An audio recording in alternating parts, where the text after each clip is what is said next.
Hey everybody, my name is John. This is the Vinyl Village Garage. Most of you probably already know that, but if you don't, thanks for stopping by. I'll make a quick little story here. Eastwood MiG 175, had that longer than my kids have been around. Been a fantastic welder, but recently it broke. And of course it died while we're doing some working here on my dad's 1968 Firebird Project Lamborghini. Now of course, if you're trying to do a bunch of welding and your welder breaks, it ain't no good. Fortunately, there was a company, ARCCAPTAIN, must have somehow, some way, with the magic of YouTube or whatever, I don't know, offered me one of their units to demo and see if I liked it. Because here's the question. I love that old welder. It's been very good to me. But again, it's super old. If I ever had to replace it, what would I do? There's so many choices out there. Well, they gave me this one here to give it a shot. I'll let you know what I think about it. And is it a plausible replacement for the good old Eastwood MiG 175? All right, so let's get started. What I have here, check this out, my little box. They sent this to me with the idea that I will open it up, show you what's inside, and see if we can't figure out how to make it go. This is the MiG 200 multi-processor. Does a lot of stuff that I've never done before. I might even learn how to TIG weld. This actually includes a TIG welder, something that's on my list of things to do. Now it's only a DC TIG, so I really can't necessarily do aluminum with it, but it does give you the option of an aluminum spool gun. So I guess you could still possibly potentially weld with it. And it's also a stick welder. You can use gasless or with gas. That's why I typically use shielding gas. I'm not a master of the flux coil. My buddy Louie, he's really good at that. I just never mastered that. So far it's pretty self-explanatory. Maybe box inside of a box. Who does that? I guess you could say it's packaged well. Well, let's do it like this. You know, that thing weighs about half as much as that old Eastwood welder. I don't know if that's good or bad, but definitely easier to move around. Regulator hose. MiG gun. Ground lead. Extra doodads, tips, and rollers. You know, 25 years around that machine, I don't think I've ever had to replace one of these rollers, but I have 3 now. Whatever. Oh, look at this. It comes with stickers, worth every dollar. This machine probably cost you less than 500 bucks. I actually got some promos right now here, a whole lot less. So this thing is a good machine. I paid like 350 bucks, I think, 20 years ago. So this is comparable price, but today. So hopefully it does as good, if not better than that whole thing. But if not, you got some cool stickers. Now this is a dual voltage machine. You can plug into your wall voltage 220 or 110. I run 220 here in the Vinyl Village Garage, so we're going to have to do some adaptation, but we'll get that fixed up right quick. And here's your stinger lead for if you're going to do some stick welding.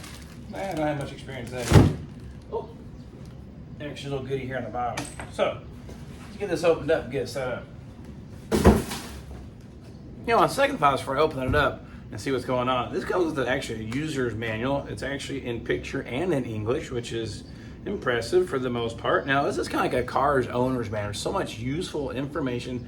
Things you never knew about your car can be found in here. So what are we going to do with it? We're not going to use it at all. They want me to see how simple or show how easy this is to use. So I'm not going to read the direction. Let's see if we can figure this out on the fly and make this thing weld as good or better than the old welder that I had. So now let's get into opening this thing up. But I guess see what's going on inside. Now, the screen's kind of cool. It lights up. It does things that you know, kind of things. There's a sitting here. It looks like for your stick welding from soft to hard. If only it was easy as that, just turning a knob to make things work like that as we get older. But hey, that's cool. That's impressive. Now, it appears we get our voltage and amperage, or voltage and wire speed, depending on what world you live in. I've got a lead here that plugs back into the front of the machine.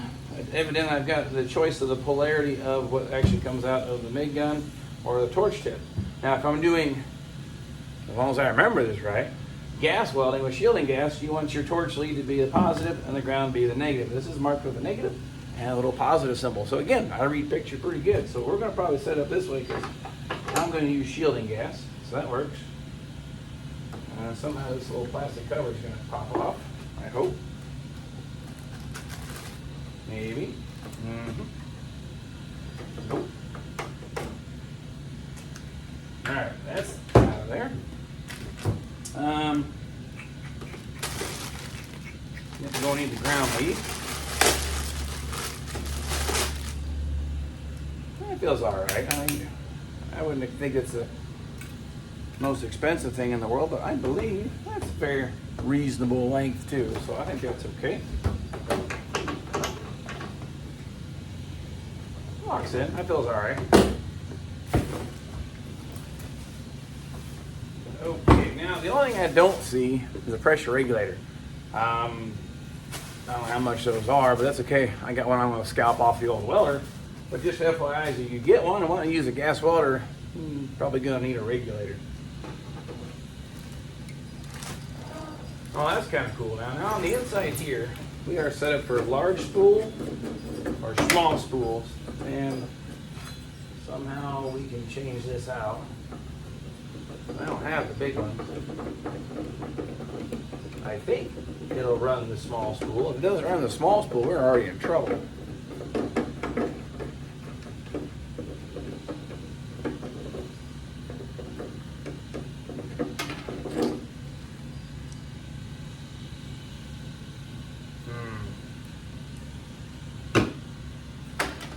We'll get a spool wire and get that thing going in here. Get you a quick close up here. I like the idea of the larger spools, so I may invest in those now. I had the larger spool option, but I pitched this because I didn't know what it was 20 some years ago. But hey, it's cool. It'll fit right inside here. It does adapt down. It's got a little spring. You can adjust the tension or drag on the line. I like that setup. And then here's all the extra pieces. We're just going to throw them in there for now. Got it fed through to here. Need to hook up my lead next.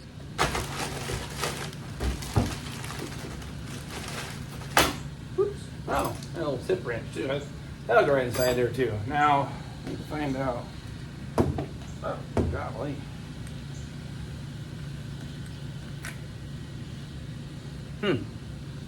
Different than my other one. Backwards threads.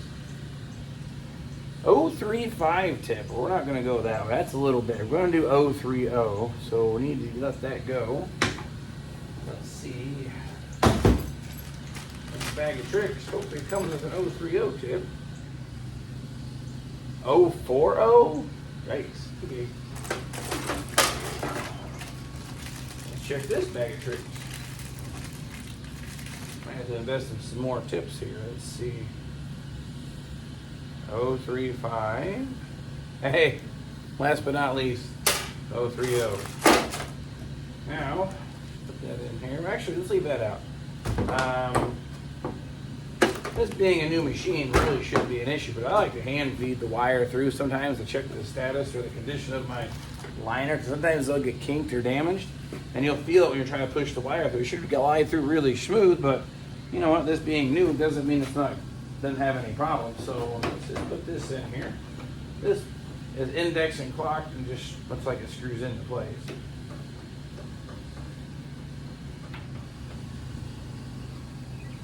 Now lift that off.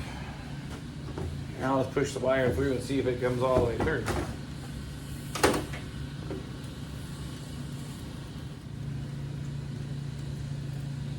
Oh, getting a little tight. Must be here at that radius. Yep, popped right out. Yep, that's good. So we'll put our 030 tip on. Now I use 030 for everything that I do on these cars.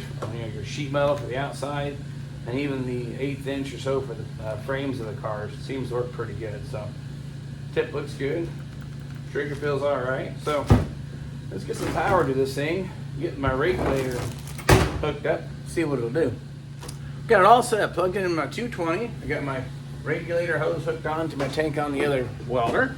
That's all set to go. Everything appears to be hooked up. Again, got my leads, the polarity correct. So I guess the next thing you do is turn it on and make sure this thing actually does anything or lights up.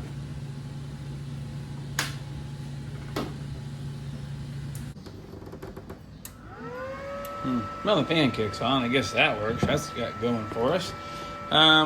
Voltage, amperage, type of welding, size of wire, shielding gas, no idea, and fun little arrows. Like anything else, you start pushing buttons, something's bound to change. Oh, I guess there. So you can actually change the wire size, and it's actually in inches, which is kind of a surprise to me. I would have thought that different. 030 is what I'm using, but you can see you can change it. But as you see here, there's like an automatic thing. It'll change the voltage because depending on the wire size, evidently. That's kind of interesting. Must be some kind of, I think it's the automatic function versus you manually doing everything. And then mode, I'm going to say is probably, yep, stick, TIG, MIG, Smith. This is our shielding gas mixed. So, this is some kind of type of welding. So, okay, here we go. And if I was doing flux core and Buddy Louie, you go to that one. And then this is probably for aluminum. That's for steel, I think. But this is what I got. We're going to go with that. Okay. Must be like a manual mode. Yeah. Now I can change whatever that changes. Huh. Interesting. So this here button, now I'm only changing the speed, not the voltage, and I can change the voltage here. So this must be manual mode if I want to fine tune it myself.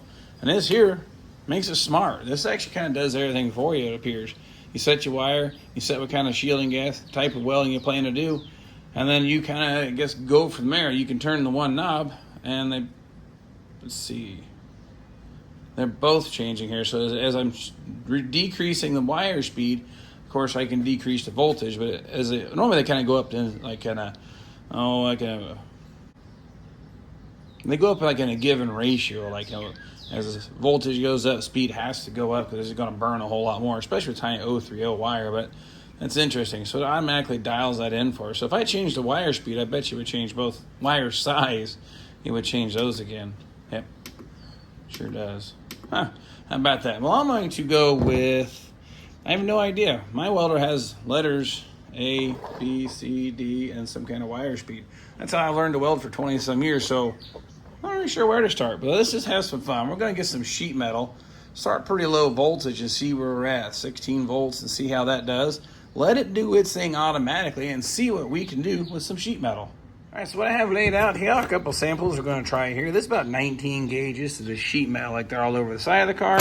And this is about the 1/8 inch here plate. This is kind of what I use for repairing the frames when I've actually got rusted out sections. So these are the two that I'll be using them mostly for what I do here building cars. Now, maybe you've got something different, but I think this gives me a good feel for, will it work for what I do and what I show here on the channel. So we're going to start out here by putting a couple of chunks here on my piece of metal. I'm just going to tack that together. I want to crank this down to the lowest setting possible. Looks to be about 14.4. We'll see what that does, and then we'll start going up from there because I don't know how this is going to burn. All right, here we go. Round one. No fan. I love that part. See what this thing sounds like.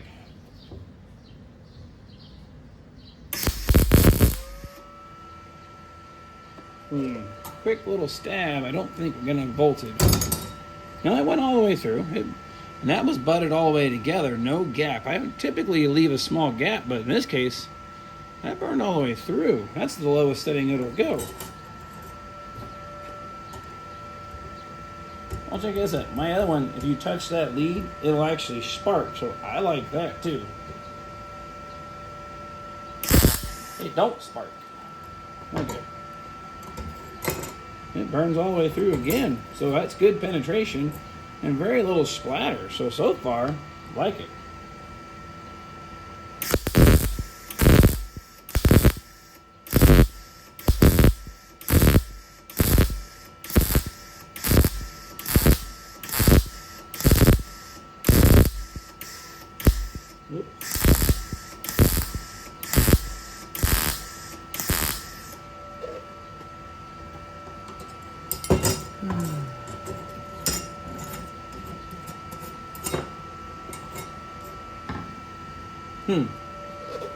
All in all, it has pretty good penetration. It welds nice and even. It goes all the way through. A few spots it's a little weak, so maybe a little more voltage, but I wanted to set it at its lowest setting because, you know, sometimes you got thinner, rustier metal that's been sandblasted, and you got to basically weld aluminum foil thickness kind of stuff back together. So I wanted to see what it did on its lowest setting. So I can work with this. Now let's see what it does with 1/8 inch. Now with 1/8 inch, I'm going to turn this thing up a bit.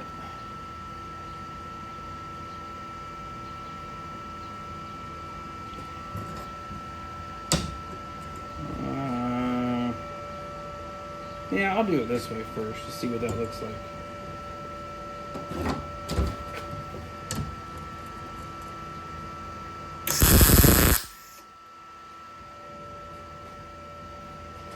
Might need to go a little hotter. Yeah.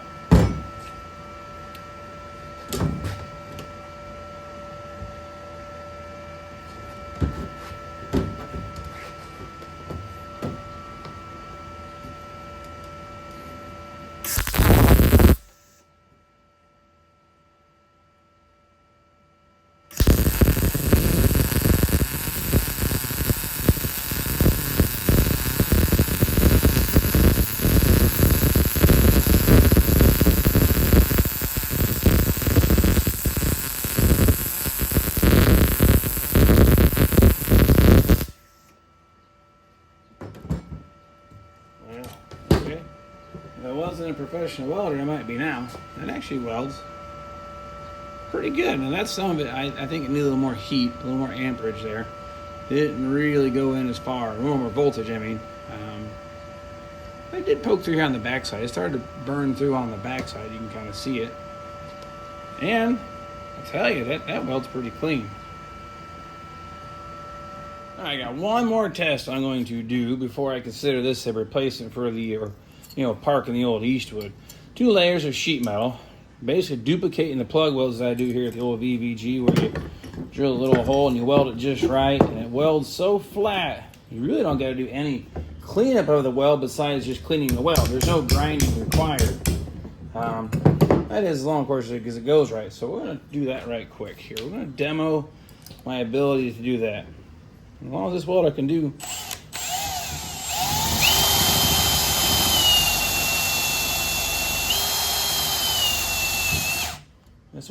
that, then I'm going to probably shelf the Eastwood for a little bit and keep on playing here.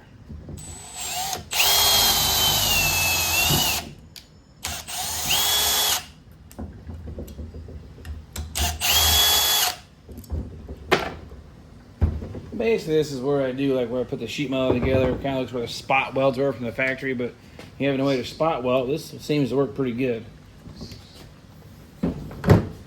Helps plug it in, I guess.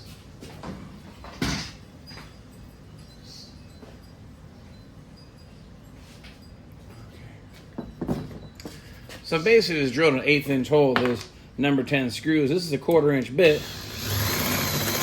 Drill through the top layer and just hit the bottom layer. Not all the way through, but just enough to kind of open it up. So when you weld it, it really grabs down pretty far. Just like when you're welding on the car.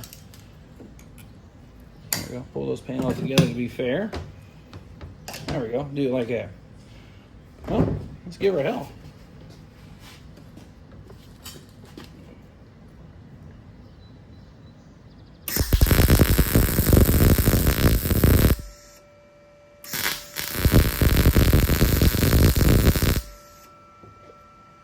Wow. Yep. Okay. Let me show you what that looks like.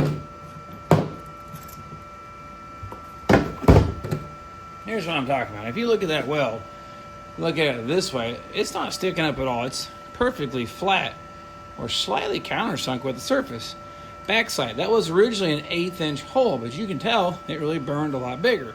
No way that I have any doubts that that will hold up and work good. And this welder performed that test excellent.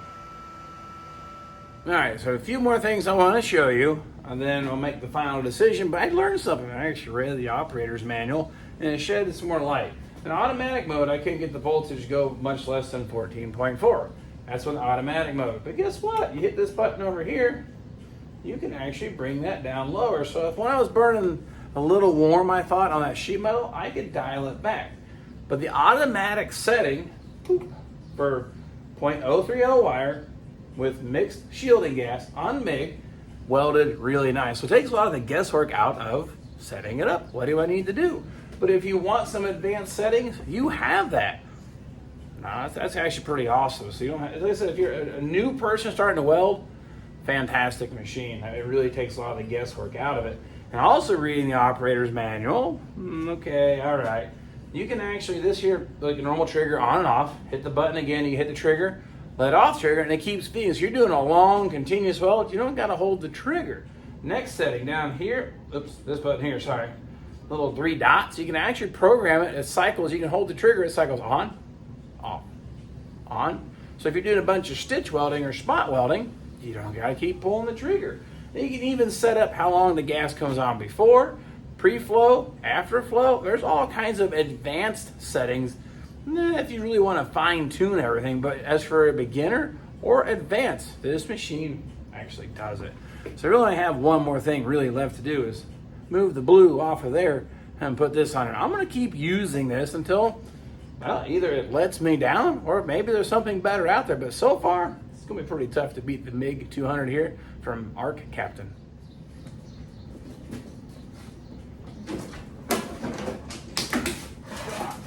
God, thanks, Eddie.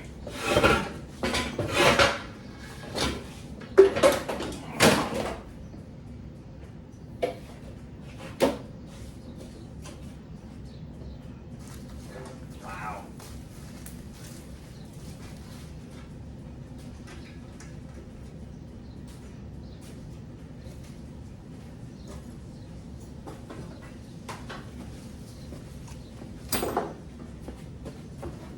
Oh, this thing weighs nothing. I love it.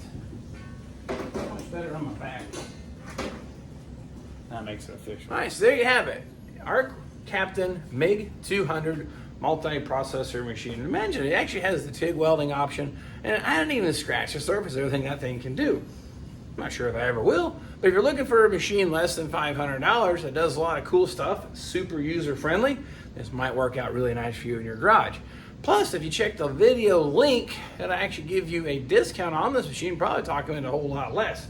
Set you up with a really nice deal and get it to your house so you can start working on your car. So with that being said, I'm going to keep using this welder until it either lets me down, which I don't see that happening, or we find something better, but I just think this is going to be pretty tough to beat. So you want to see this thing in action, come back, check it out, be using it on the very next video. Installing this piece here, it needs plug welded and butt welded together. I'm going to use this machine now that I understand to read the operator's manual. It does a lot more stuff than I thought. Really kind of an impressive thing. Plus, all else fails, has really awesome stickers. So thanks for hanging out with me this time around here in the old Vinyl Village garage, working on the cars, playing with tools, showing you how it's done in a little tiny space, making it all happen in front of your eyes to prove that it can be done, and on a reasonable budget just the same. So appreciate you following me on the journey of these cars and tools, and I'll catch you all next time.